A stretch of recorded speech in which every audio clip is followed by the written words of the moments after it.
Well, happy Friday. It's the weekend. Here we go. 501P. It's the first one I've had my hands on.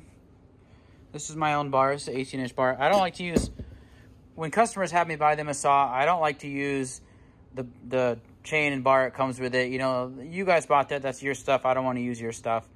So I just use my own. But if you've never seen one, here it is.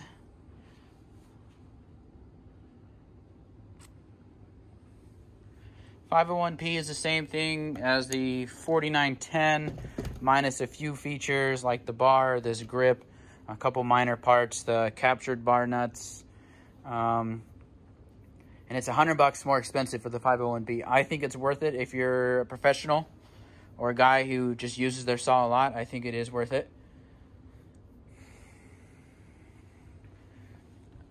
So far, first impressions, I have not ran it yet.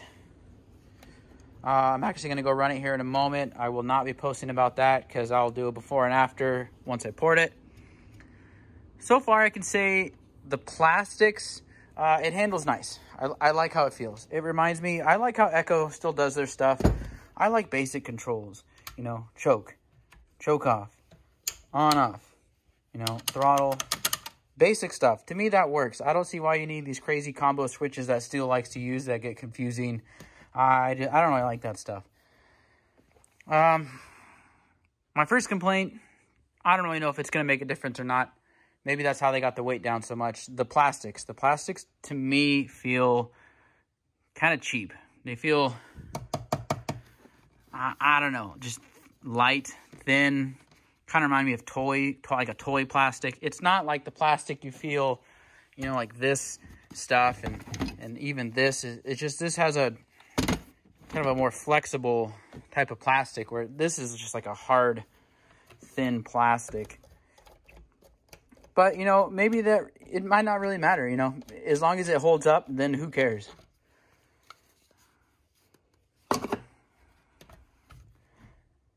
There's plenty of review videos out on these saws, so, I don't really know that much about it. It's 50 cc's, slightly more than the 4910. It's not a clamshell saw, so that's great. I would take this off, but I got this bar on there now. The clutch cover is extremely simple and thin. That I would be worrying about breaking, but it feels so cheap. I bet you these clutch covers are really cheap to buy, so probably not a big deal. But compression feels good on it. I haven't started it yet. I haven't put fluids in it.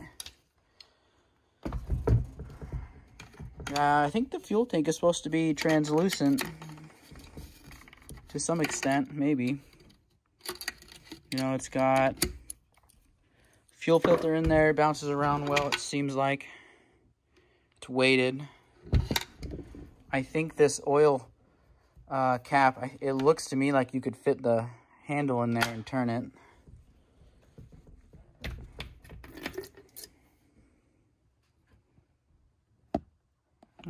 Whatever's going on there. But overall, for the money, I like it. It's got an automatic, I didn't say that. It's automatic high idle. I'm going to go ahead and make some cuts with it right now, and then I got other projects ahead of it, but I'll get back to it pretty soon and post a before and after video. Take care. Well, I just finished making some cuts with it. Cut's good. It's a stock saw, it sounds choked up like they all do. I tried testing compression. My little tester down there said like 115, and then my longer one, which this one in the past read low. This one, I dropped one day and the needle moved, like it wouldn't come down past like 30, and then I screwed around with it. It read 130. I have no idea how accurate those are. That's why I don't really test compression much anymore. It's just not really a way of measuring much. 100 130, I doubt it. You know, it's probably more like 140, 150. 130 is pretty low for any chainsaw, no matter what size it is. I find with these really small saws, like the 2511Ts, and this is only 50cc, they're hard to test compression on. I don't know. They just don't blow enough air, I guess. But I thought it cut pretty good for stock. I mean, no complaints. Started right up, cut. Like I said, I really like all the controls. It reminds me, and you know, this is kind of probably an echo in a lot of products that come out of where they come from, type of deal where they just copy other companies what they do. And this reminds me of a baby 372. And that's good. That's a good selling saw. And I also meant to mention, I'm going to be trying to make this into a full wrap or potentially a 3/4 wrap. The owner said he wished they had a full wrap for it. I said, well, I can weld aluminum. I'll have to try a magnet on that. I think that's aluminum. If not, still be fine. But I think I'm going to just cut up another handle I have laying around and try to make something out of it. He said do whatever I want, so hopefully that works. And yeah, keep an eye out for the before and after. Well, I'm a little excited about this full wrap fabrication on here, so I couldn't wait. I really want to use my AC/DC TIG for aluminum because I haven't done that yet. I had this handle here. The other half over there, it's from a 562 half wrap. I had a couple of them come through my garage, and the guy wanted full wraps.